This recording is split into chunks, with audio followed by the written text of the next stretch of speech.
دوای هەرس هەر لەو بە پارەی دەوڵەتێک خۆی ڕێکخستەوە بۆ براکوژی. سەلاح ڕەشید لە کتێبی شەڕی ناوخۆی کورددا دەڵێت بارەگای بارزانی لە ڕێکەوتی 18 بۆ 1970 بروسکەی کۆتایی بۆ هەموو هێزی پێشمەرگە لێدا کە بە زەنگی ئاش بەتاڵ ناوبرە. بروسکەکە بەم شێوەیە بوو.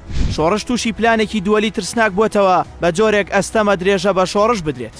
گەلەکەمان بەرەو ڕووی کاولکاری و ماڵوێرانی بووەتەوە بۆیە هەموو پێشمەرگە و هاوڵاتیان ئاگادار بکەنەوە ئەگەر ئارەزوو دەکەن سوود لە بڕیاری لێبوردن وەربگرن و بگەڕێنەوە بۆ عێراق.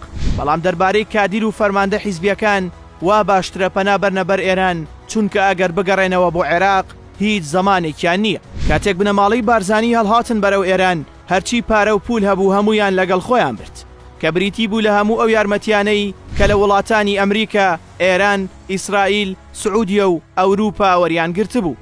هەروەها داهاتی فرۆشگاکانی شۆڕش کە بە نزیکەی لە 20 ملیۆن دینار زیاتر بوو. دکتۆر مەحموود عوسمان ئەندامی مەکتەبی سیاسی و باوەڕپێکراوی بارزانی دەنووسێت ئەوەی لە میراتی شۆڕش مابوویەوە کە چەند ملیۆنێک دەبوو دوای ئەوەی بە ئارەزووی خۆیان پارەیەکی زۆریان لێ خەرج کرد لە بارودۆخی هەرەسی شۆڕشدا بۆ هەندێک بابەت خەرجیان کرد کە هیچ پەیوەندیەکی بە شۆڕشەوە نەبوو بە جۆرێک خەرجیان دەکرد وەک بڵی پارەی تایبەتی خۆیان بێت.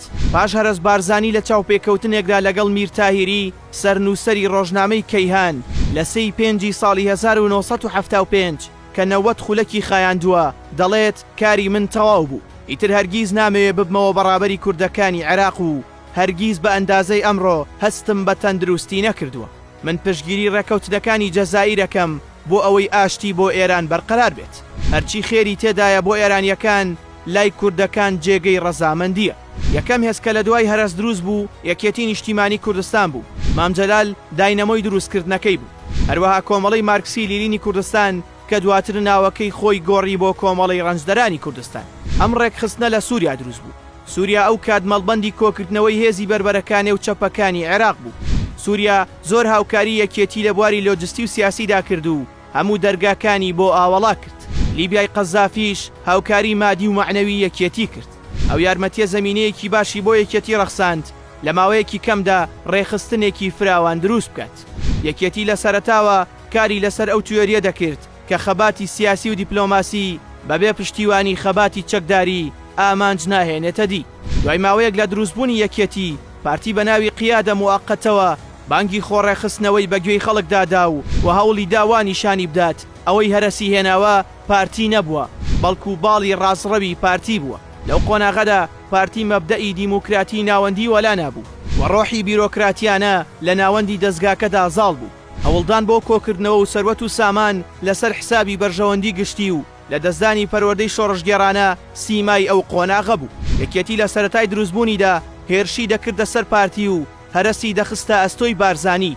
بە هەمان شێوە پارتی لە کۆتایی ساڵی 1970دا بە ئاشکرا و بەتوندی دەژایەتی خۆی بەرامبەر بە یەکێتی دەربڕی و لەو بارەیەوە بارزانی دەڵێت ئەو کۆمەڵە خاینەی کە بە خۆیان دەڵێن یەکێتی نیشتیمانی کوردستان تێکەڵەیەکی غەریبە لە کەسانی ئینتیهازی و گەندەڵ و خاینە دیارەکانن کە لەلایەن شۆڕش و گەلەوە ڕەتکراونەتەوە.